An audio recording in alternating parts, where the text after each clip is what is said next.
So one time she invited me to her house. Like I said, I invited someone else that we were close to, went to the same church, and we went to her apartment, knocked on her door. I can hear something in the background, so we have our ear to the door trying to figure out. We was being nosy. We trying to figure out what's going on. Like, you invited me over, but I'm knocking on your door and you're not answering. So we banging on the door because now we think there's something wrong. We're like, well, okay, you know what? We're going to turn around. We're going to go to my house and we're going to we didn't have cell phones. So we're like, we're going to go to my house and we're going to call her to see what's going on because I didn't live that far. She opens the door, sweaty, like clothes all astrew. She was surprised to see the other lady, but we were already there, right? So she was like, "Yeah, come on." Soon as we walked inside, we smelled ass and vagina, and it hits you so strong in the face. Now their kitchen was right near the door. Like, you walk in the house maybe like 3 or 4 feet, and you turn right in their kitchen right there. They were fucking on the table. They were fucking, like, they was just fucking raw. And oh, you know what? She invited me over because we was gonna be in the kitchen because she wanted to cook. Right? We was gonna cook together.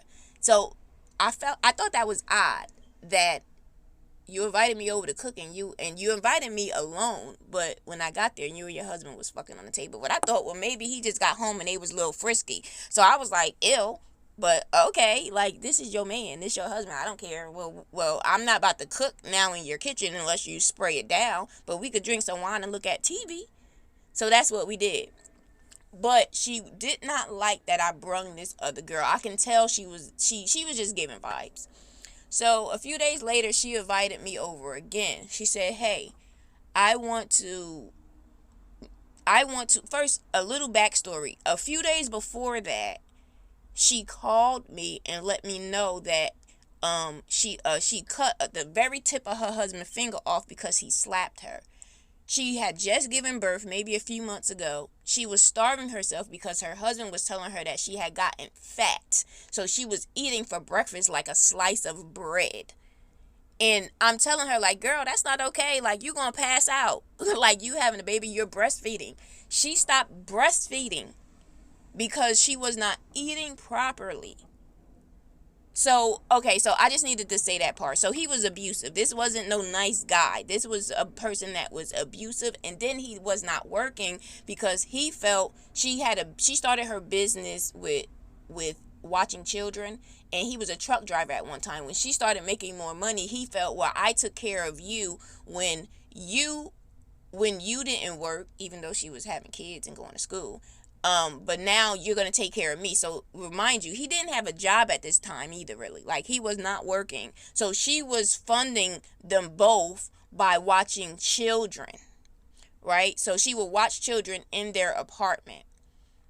So let's go back forward.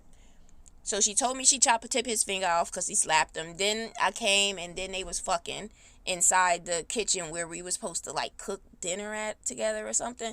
And then a few days later, she called me again and said, "Hey, I want to get my hair done." We had another woman in the church that did hair. She had her own hair shop. So she said, "I want to go to this lady and get my hair done, but I have children coming over." Now, mind you, this is the way. This is her income. Actually, she was watching my kid. Like, we helped each other out. Like, I was getting assistance at the time because I was going to school and I had a kid. So I said, "Well, you watch my kid too. We watched each other kids. You can watch my kid. You can get paid because this assistant's going to pay you, right?" So anyway, she like, "Listen, I want to go get my hair done. I'm only going to be gone for about 4 or 5 hours, and I don't want to tell the parents to not bring their kids because, like, I need the money and the parents got to go to work. So can you come and watch the children?" Now, she said the children while I go get my hair done. And I'm like, "Sure." So I'm assuming her husband is not home. Cause why you want me there, right? Cause I'm assuming your husband not home, right?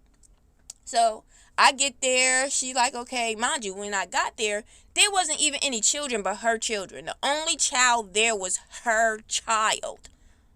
So at first I was like, "You girl, you could have just asked me to babysit you." That's what I'm saying in my head. But I'm thinking it's funny. Like, okay, well, you could have just said, "Girl, can you watch my kid?" And I would have said, "Yeah, I've never told you no." But then I'm thinking, well, you could have brought the kid to my house. Then I'm thinking, well, maybe, because her kid was asleep. So I'm thinking, well, maybe she did not want to bring the kid outside. I don't know. I was young. I didn't even question it like that. I didn't question it the way I should have.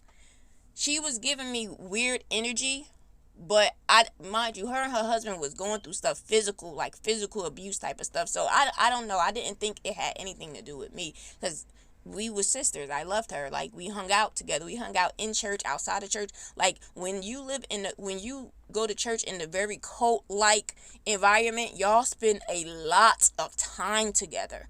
Like, y'all shun y'all whole families and y'all only spend time with each other.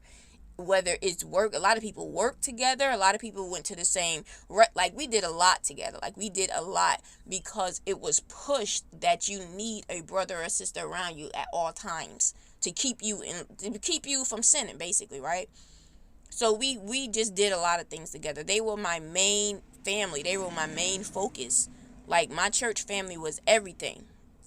We called each other sisters. Like, hey, sisters, like you my sister, you're my sister, like my sibling.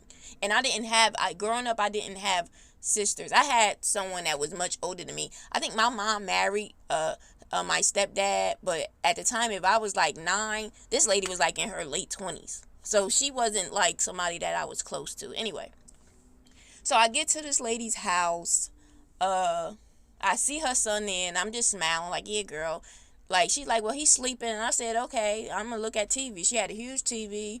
You know, she was getting money. Like, she was getting a bag. Back then, like, this is back when a one bedroom was like $400. So she was making nice money. Because programs for parents, like that program where if you on welfare, they pay for your child care. Like, they was paying her nice money. I think at the time they was paying her close to $2,000 per child a month. And she had a few children. At the time, I think she would had like 5 or 6 children, because that's all you can have in a small apartment. Anyway, so I'm in there, and I'm sitting, and I'm looking at TV, and her son is she had like a little area in her living room where the kids slept, and it was like little mats, but then it was like a little bed her son slept on. So her son was sleeping on the bed. I'm looking at TV, and I ain't had no cell phone back then, so I'm just really into like TV. I'm looking at Jerry Springer or whatever, because I'm figuring I'm just going to be here for a few hours. I'm going to just sit here, take my shoes off, and look at TV. I heard something, and it scared me, because it was towards her bedroom. And I'm like, okay, well, she lives in an apartment building, and sometimes she has her windows open, so it could have been a bird or something. I don't know. This stuff going through my mind. Within a minute or two, I maybe was there for about 10 minutes-ish. Just enough for me to sit down and get comfortable. Her husband walks out with nothing but the real loose boxers on. The boxers where when the guy move, you could see his dick moving and his balls moving. That's naked to me, right? Especially in a cult where you can't show a piece of your skin. This man walks out naked. And he just walks straight past me. He don't say nothing. And he doesn't say anything. And I was just so freaked out. And I was like, oh, what the fuck? And I'm like, okay, well, maybe he gonna go back in the room. This is his house, but like, why invite me here if your husband was here? And why do you? I said, then I'm thinking, well, maybe he didn't know I was gonna come, but he didn't seem shocked that I was there, cause he walked out in his drawers with his dick swinging. It's really not funny, but when you think about it, it's like, what?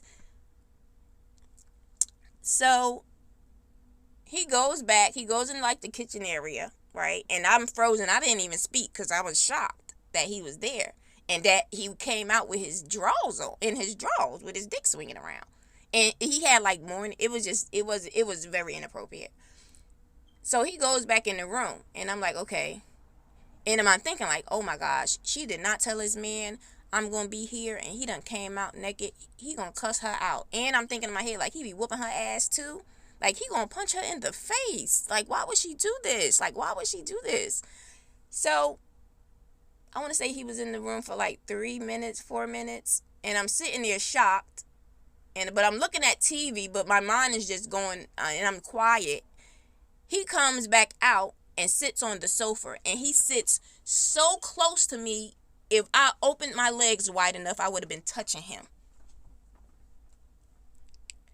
I would have been touching him if I would have opened my legs. And mind you, he doesn't have anything on but his boxers. I did not, and I was so uncomfortable. I was so uncomfortable. I was praying for her baby to wake up. And do you know her baby stayed asleep for hours. And now with my more adult mind, I think, because they some trifling people, I would not put it past her that she gave her kids some NyQuil or some shit. So anyway, I sat there and I did not move. I barely breathed. I did not blink. I did not look at him. I didn't even speak to him. I know he looked at me like, this bitch is weird. And I did not care. I did not look at him. I did not turn towards him. I was a statue. Do you hear me? I was a statue until I heard keys jiggling. I can't even tell you really how long, exactly how much time. I did not speak to him. I did not acknowledge him. This man could have been on the side of me playing with himself for all I know.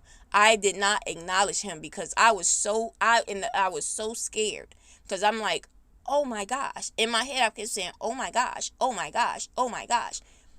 When I heard the key jiggling inside the thing, and she came in. Now, when she came in with an older woman from the church, right? The one that had the hair shop.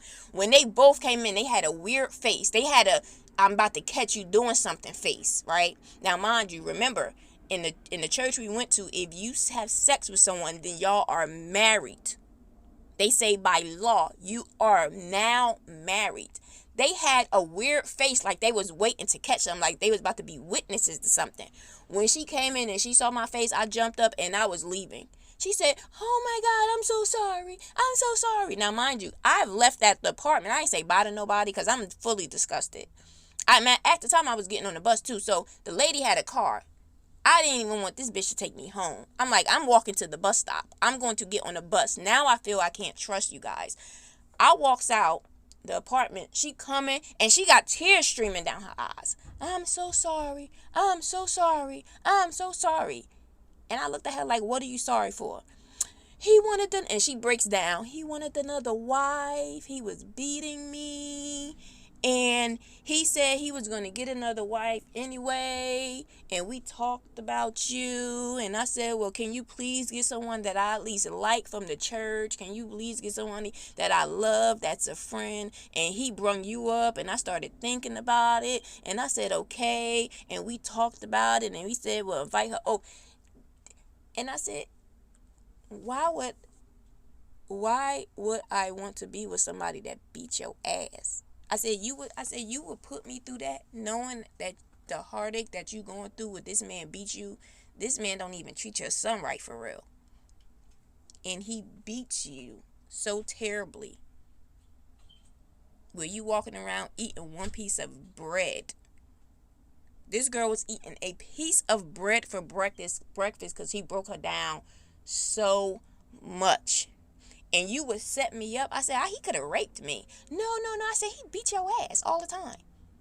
He beat the crap out of you all the time. You would set me up like that because your husband went another wife and you wanted to be who you wanted to be. You wanted the power to control because he going to sleep with somebody anyway.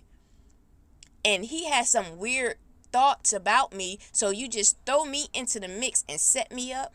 When I say I was so disgusted and so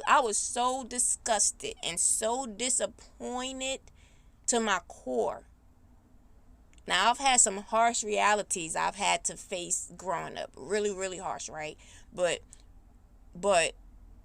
as time passed, those memories never fade, right? But they kind of sit on the back burner where you kind of open yourself up to people again, just little by little. You don't do it wholeheartedly, but you start to do it.